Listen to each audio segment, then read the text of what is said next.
Yo, I'm Dirty B, and I'm gonna show you how I made this kiln right now. Let's get into it. So this is a piece of sheet metal. I've already done one bend right here. So I'm basically showing you how to do this. I don't have any special tools, and that's gonna be the real benefit of this video, is I'm showing you how to do this without having anything special. We're gonna build a kiln for like less than 300 bucks. There's gonna be a nice travel kiln, plug it into any wall. But you could take the things that I'm going to show you and build whatever kiln you want. So that's going to be another huge benefit of this video. Not only are you going to save some money, you're going to know how a kiln works and how to fix it. My original idea was to basically build one out of a mailbox, but then I realized a mailbox was galvanized and not really good to heat up. So I'm building a mailbox shape out of sheet metal. This is cold rolled, costs $60 for a 4x8 sheet, or $65 where I got it. I got a vise clamp on the bench. I got some C clamps. I got it sandwiched between these two sheets of 1/4 inch aluminum. This is just what I happen to have, but like whatever you can get to clamp this is how you're gonna basically bend it.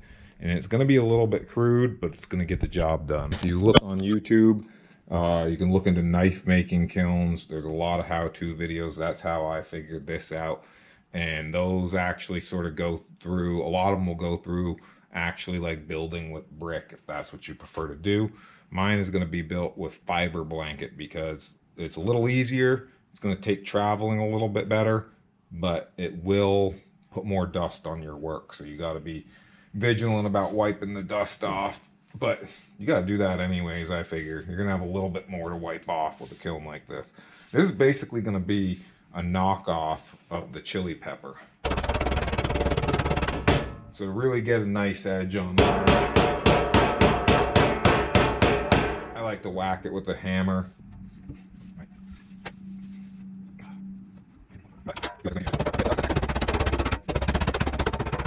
Kind of starting to take shape here. This is 2 pieces right now. There's this bottom tray that I was bending before. So yeah, this is 24 gauge cold rolled sheet metal, and I basically just cut it with these like get the biggest shears you can get at the hardware store. The bigger the better, you get more leverage. I cut these at like every inch I cut in. Now I got these pliers.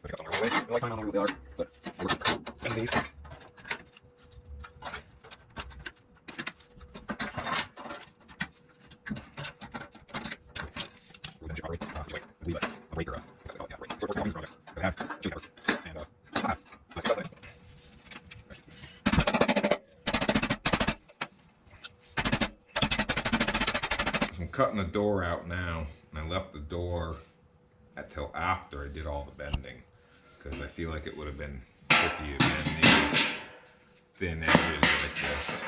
And I made them this thick basically so that they're the same thickness of the ceramic blanket that will go in here, so that I don't have to put like a strip, because otherwise I would have had to like cut a weird strip. So, and it will give me the maximum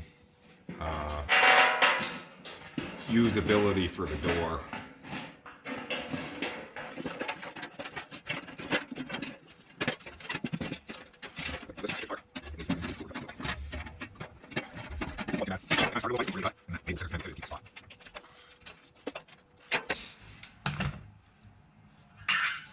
I got these end pieces cut right there, and I just figured this was a 12 foot or 12 inch, so half is 6. That's how I figured out this.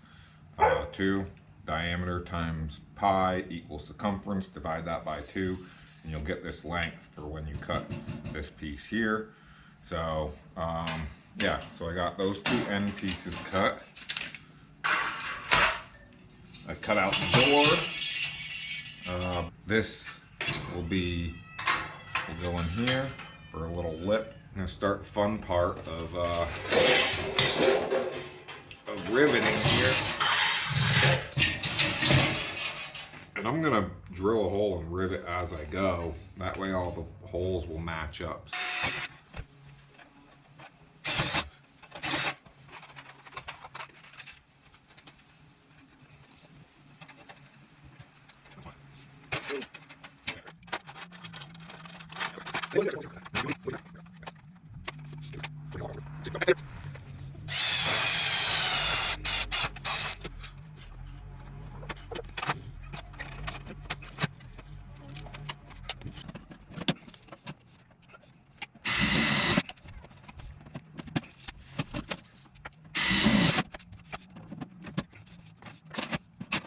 So I'm working on the door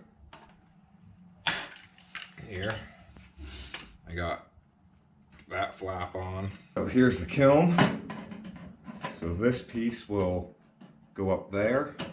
And basically, that's how it will work. And so you'll be able to like lift up the whole thing through that handle, or just the individual door. And there'll be one on both sides, of course. So I think that's gonna work pretty freaking good.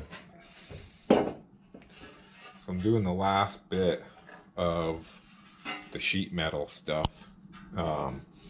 And this is going to be the box that will hold all the electronics and stuff. Basically leaving it open. This side will face the kiln.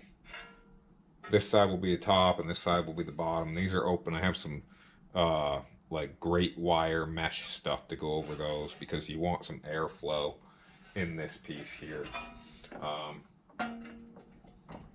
So I've done a bit of this jimmy rigging sheet metal stuff. It can be a little bit tricky, and you do gotta like kind of think out what you're doing when your tools are limited.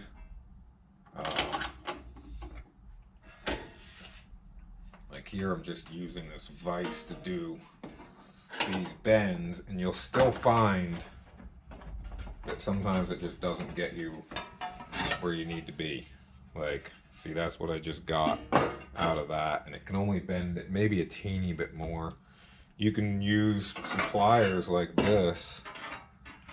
But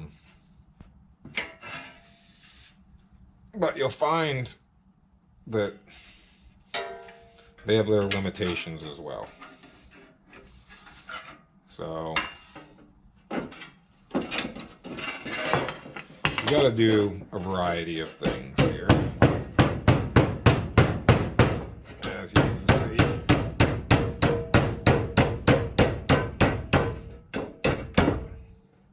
But whatever gets you there in the end, it will come out a little more crude than if you had, you know, all the right tools. But crude kiln's better than no kiln. So there's that box. This thing will slip in there. And to cut out this box, I got, I don't know what you call this, a jigsaw. It's a jeweler's jigsaw. It's got a really thin blade. But I pre-drilled the hole with the drill, slipped the blade through, got the thing all set up. And now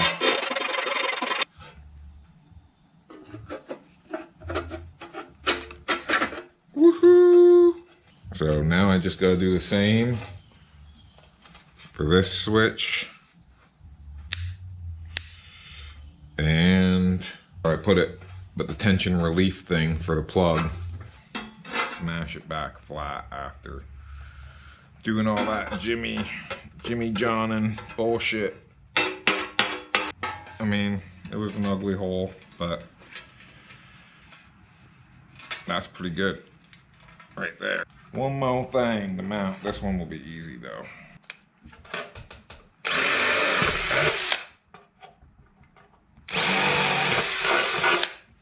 Yep, that'll match up. Next step is to finish off this box. Seeing as how it's not really quite a box till I put these things in here. All the metal fab is done. I got this part done, got these handles put on here. This is the box for the electrical. And these work pretty nice. And then it will even do that, or if that one's closed, no problem. Yeah, so I'm pretty happy with that door. And then I also did this. You pull that pin, boom, you can get in, mess with your electronics or anything you need to do there. I got this high heat, good for 2,000 degrees. And I wasn't gonna paint this, but as you can see, these rust marks, this has like all over. And you can kind of see they're basically like my fingerprints or something from making it.